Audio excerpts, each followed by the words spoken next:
Hey, Warren Eckstein here, answering a letter from my listener, Madelyn. She writes a real long letter. It takes the whole page up. Basically, the question is, Warren, we lost one of our cats, and my heart breaks you. I understand that your cat had to be euthanized, and you were upset and you went out and got another cat, and now you're asking me about the introduction of the cats. How do you get them to get along with each other? Well, in my book, and I'm just bragging a little bit, How to Get Your Cat to Do What You Want, probably one of the most common chapters read is First Kitty Psychology, how to introduce a second pet into the family, whether it be a dog or a cat. So with cats, it's a little different. One of the things I recommend right off the bat is understand that the cat that just lost its best friend is grieving. And sometimes grieving takes its toll in different ways, just like with people, different ways in cats. So I hope you've given the cat a little bit of time to grieve over its best friend, number one. Number two, my next recommendation for cats is what we call scent swapping. Getting the scent of one cat, letting the other cat live with that scent and vice versa. Now, a lot of behaviorists and trainers will recommend using a washcloth, and that's great, or a towel. However, my preference is if you can get a small stuffed animal that resembles a cat and rub that all over one cat to get the scent on it and vice versa, I think that's a good head start in terms of getting them to get along. Now, one of the things that we need to understand is that the older cat, or the cat that pre-exists, is going to be interested in this new arrival to the household. So it's going to spend a lot of time sniffing and looking, and sometimes a little assertiveness may establish itself. But you don't want to make the mistake of yelling at the cat or overly correcting the cat when it's near the new cat, because then you're going to create animosity. So you don't want to do that.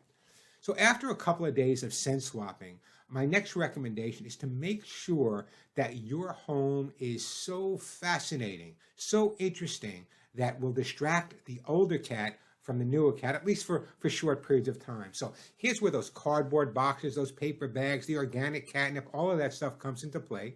And you need to separate your time. You need to spend private time with the cat that's been there, a little private time with the new cat, and then time together. Now, you may not be able to bring them together right away, so I often recommend, if there's two people in a household, if one person can sit on one side of the couch, the other person on the other side of the couch, and just wait till they kind of start ignoring each other, and that's enough for that night. And the next night, maybe a little bit more and a little bit more. When cats first meet each other, sometimes it sounds like the Armageddon. And sometimes you don't want to be overly intrusive in terms of letting them work out the situation. Of course, you don't want anyone to get hurt, so you got to be watchful.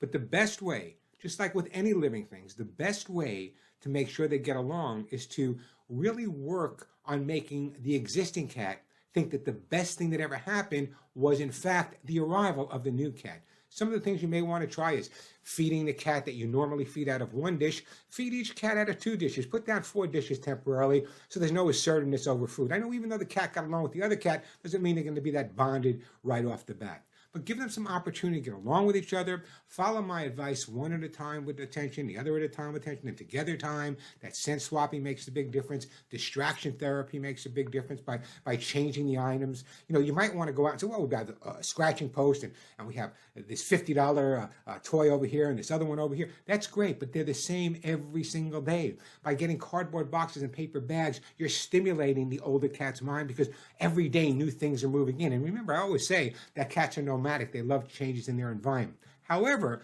your cat is going through enough changes. So again, give the cat the opportunity to grieve.